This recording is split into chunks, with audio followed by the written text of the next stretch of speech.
السلام علیکم. ماشاءالله دا زموږ د خانوزۍ د چراغ فاونډیشن ګرده ینګه طبقه د ینګ ځوانان دي د خانوزۍ بیا د منګل آبادو د ساګزي او د دادګزي الکوان زیات پکښې دي. نن دا وزګت پر چایو لګیا دي دغه کډیان سوي دي منګل آباد کې. نو نن د الکوانو د حوصله افزایي دپاره دین محمد صاحب هم راغلی. دین محمد صاحب ستړی مشي څه حال دی؟ څنګه یې ښه یې؟ صحت برابر دی؟ څنګه یې ښه یې؟ شکر دی خیر دی. دا د چراغ فاونډیشن ځوانان خو لګیا دي، نو د کلي والا ته د علاقې والا ته او دغو ځوانانو دپاره ستا یو خصوصي پیغام که سته ورېږه. بسم الله الرحمن الرحیم. عمرانه ستا ډېره مهرباني، ستا ډېره شکریه. زه له دا 2-3 ورځو پر فیسبوک باندې وینم چې د الکوان لګیا دي دا ځوانان دا کډي کوي. زه له هر کلي والا زه که د دادګزۍ والا دي که سالیزۍ والا دي که د ساکزۍ والا دي چې په هره ګلۍ کې ځای سته دوی باید دا دي چې کډي وکړي.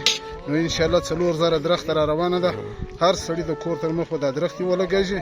نو له ټولو ځوانانو زه دا خواست کوم چې هر سړی د خپل کور تر مخ چې څوک قدر ګنجایش لري کډي د وکړي.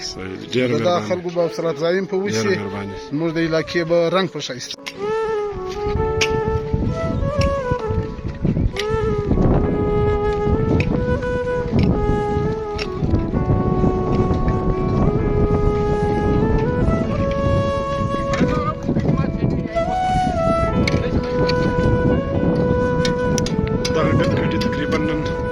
یو اویا اتیا ختلي دي په منګل آباد کې. نو دا ځوانان لګیا دي. دا نن هم دین محمد صاحب هم راغلی دی. دا ګر ځوانان ماشاءالله.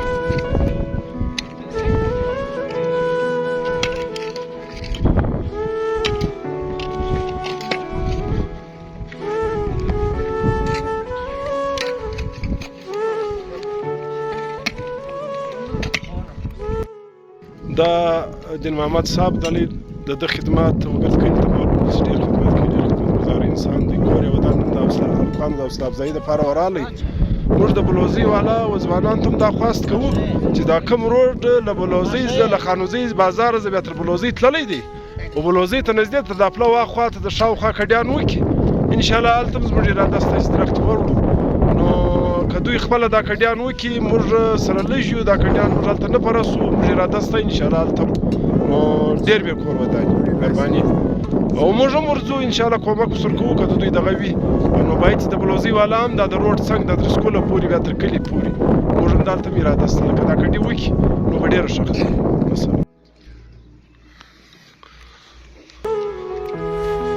دا د داګودو ځوانانو دپاره ماشاءالله دین محمد صاحب قرباني وکړه د وروځو به.